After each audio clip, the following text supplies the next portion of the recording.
C'est quoi l'hypertension artérielle? L'hypertension artérielle, c'est la maladie chronique la plus fréquente dans le monde. Elle touche environ un adulte sur 3.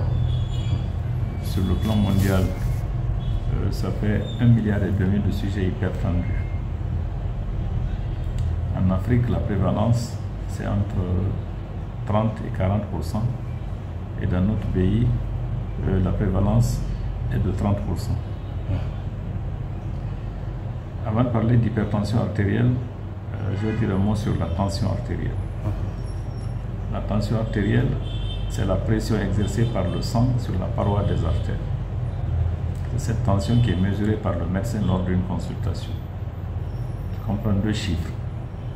La pression qui est mesurée au moment où le cœur se contracte et se vide.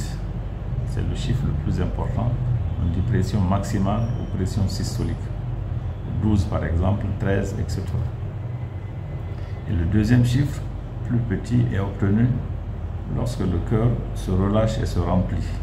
C'est la pression minimale et la pression diastolique, 7, 8, etc.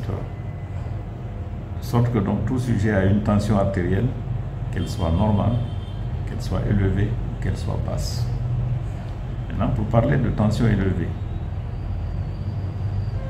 des recommandations ont été faites, notamment par l'Organisation mondiale de la santé, qui, pour un adulte de plus de 18 ans, retient le chiffre de 14 sur 9, c'est-à-dire tout sujet qui a 14, qui a une tension de 14 ou une tension supérieure à 14 sur 9 est considéré comme hypertendu.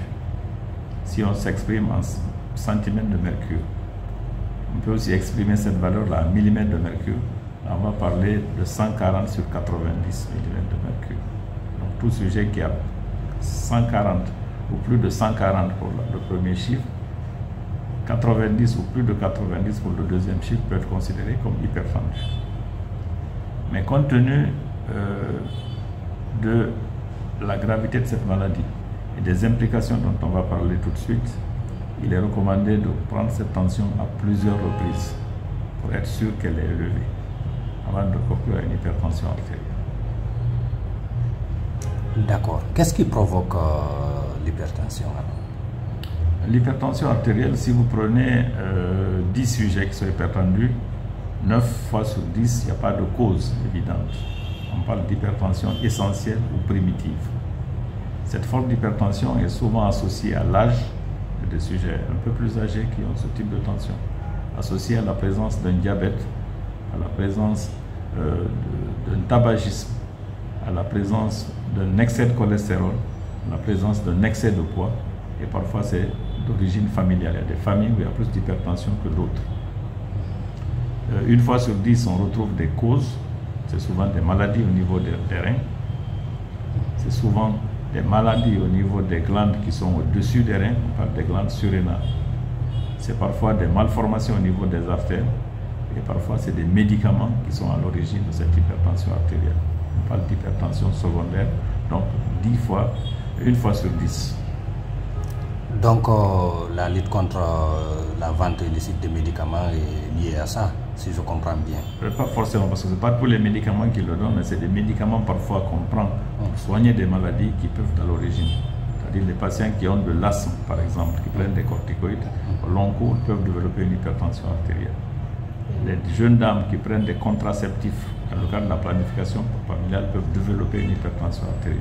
Donc c'est des médicaments, même s'ils sont de bonne qualité, qui peuvent être à l'origine de cette hypertension. Donc les médicaments traditionnels ne font pas partie. Comme ils n'ont pas été étudiés, on ne peut pas le dire.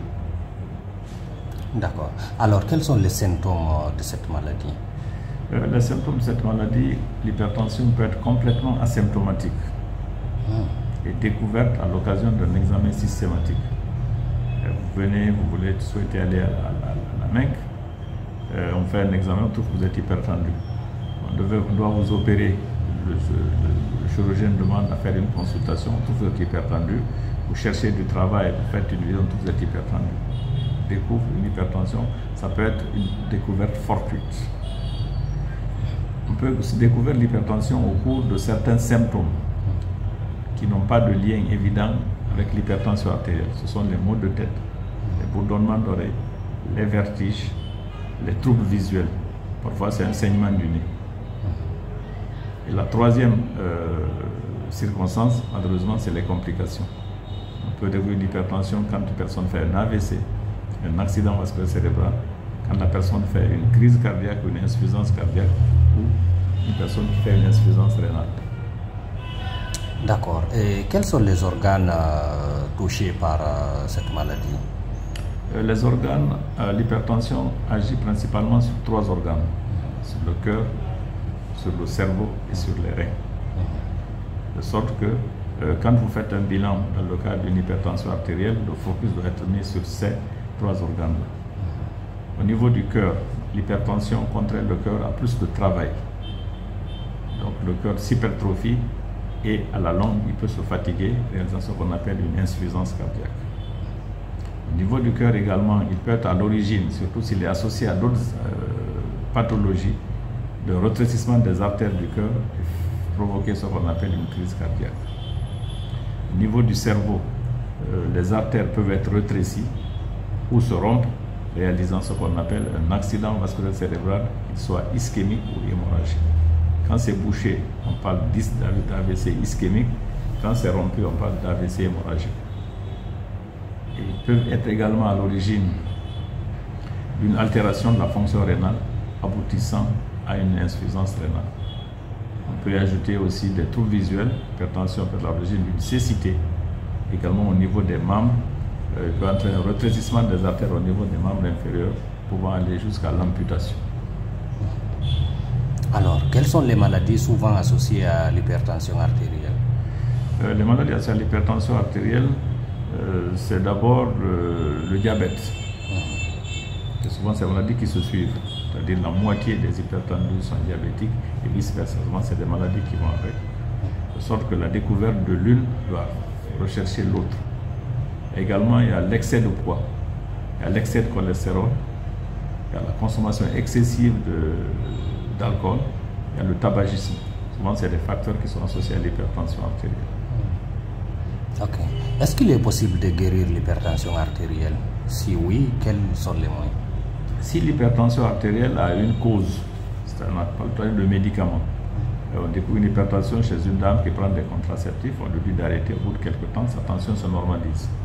Si la personne a une malformation artérielle, que l'on fasse l'intervention pour corriger cette malformation, on peut guérir l'hypertension artérielle. Et je vous ai dit tout à l'heure que c'est l'éventualité la plus faible. Sur 9 fois sur 10, il n'y a pas de cause. De sorte qu'il faut un traitement à vie. Donc, pour répondre à votre question, si on retrouve une cause, on peut la traiter et guérir l'hypertension artérielle. Malheureusement, c'est l'éventualité la moins fréquente. 9 fois sur 10, il faut prendre un traitement à vie. D'accord. Et quel est le lien entre l'hypertension artérielle et l'AVC?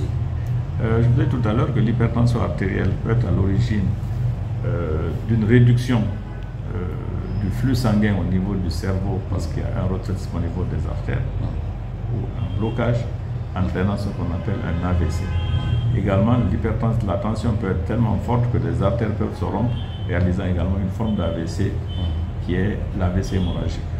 Quand vous prenez 10 personnes qui font un AVC, 8 sont hypertendues au moins. Donc c'est le principal facteur de risque d'AVC. D'accord. Et quels sont les aliments à éviter pour quelqu'un qui est hypertendu? Aliments à éviter, on peut peut-être répondre d'une autre façon. Quand on est hypertendu, le traitement se fonde sur 2 éléments. D'abord le régime alimentaire. Ce régime-là, il est conseillé de manger moins salé.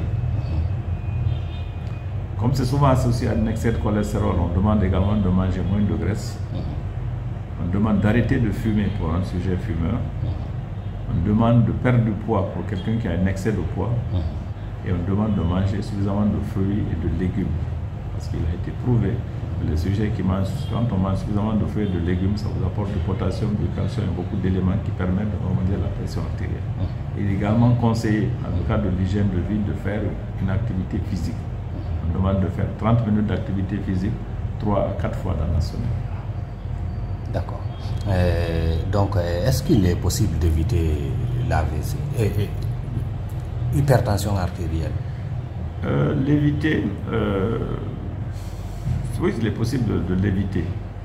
Parce qu'en fait, l'hypertension artérielle, la forme la plus fréquente, l'hypertension primitive, survient, je vous l'ai dit, chez des personnes d'un certain âge, et des personnes qui ont un excès de poids, qui fument. Donc si on essaie de corriger ces situations en amont, on peut réduire l'hypertension artérielle. Parce qu'en fait, les études faites chez nous et dans tous les autres pays montrent que le fait que l'hypertension soit devenue une maladie fréquente dans nos pays est largement dû au fait que les gens ont changé leur habitude alimentaire, leur mode de vie. On mange de plus en plus salé, on mange de plus en plus sucré, on fait moins d'exercice et on est stressé. Donc si on corrige ces facteurs-là, on peut réduire l'hypertension artérielle. Donc le stress aussi peut causer l'hypertension artérielle? Bien sûr, il y a des hypertendus au stress. Il y a des gens qui ne sont pas hypertendus réellement. À l'occasion de situations de stress, ça arrive.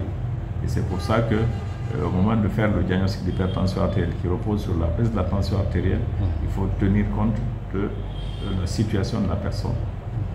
Quand vous avez une situation particulière, vous avez perdu votre emploi, vous avez eu un décès d'une personne proche, et si vous vous rappelez, souvent à l'occasion des cérémonies, il y a des gens qui s'évanouissent parce qu'elles sont stressées. Cette occasion, si on trouve la tension élevée, il ne faut pas s'affoler, il faut être sûr que c'est lié à cette période de stress-là avant de poser le diagnostic. D'accord.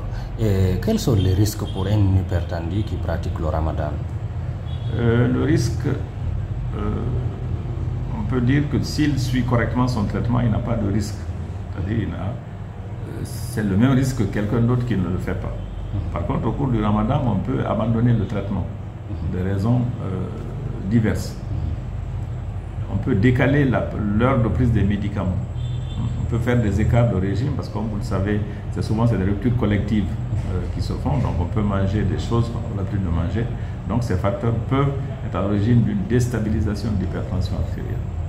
Mais si la personne hypertendue qui souhaite observer le jeûne, on doit prendre correctement ses médicaments. Si elle suit le régime qu'elle suivait avant le ramadan, elle ne court pas plus de risque que quelqu'un qui ne fait pas le ramadan. D'accord. Quel conseil avez-vous à donner aux personnes hypertendues et pour l'ensemble de la population guinéenne? Quel conseil? C'est que l'hypertension est une maladie qui est fréquente, une maladie qui est grave. Et tout à l'heure que c'est la première cause d'accident vasculaire cérébral. C'est le premier facteur retrouvé chez les personnes qui font une crise cardiaque. C'est le premier facteur retrouvé chez les personnes qui font une insuffisance rénale. Deuxièmement, l'hypertension artérielle évolue souvent à bas bruit, de sorte qu'on l'appelle un tueur silencieux. On peut avoir des chiffres très élevés et ne rien ressentir. De sorte qu'il est conseillé, quel que soit le type de consultation que vous faites, le médecin doit prendre votre tension artérielle. Parce que souvent on peut le découvrir alors que vous ne ressentez rien. Si on découvre votre hypertension artérielle, vous avez fait tous les examens et qu'on vous dise que vous êtes hypertendu de façon permanente, il faut prendre votre médicament à vie. On dit que c'est un traitement à vie, mais également pour la vie. D'accord. Merci beaucoup, professeur. Merci.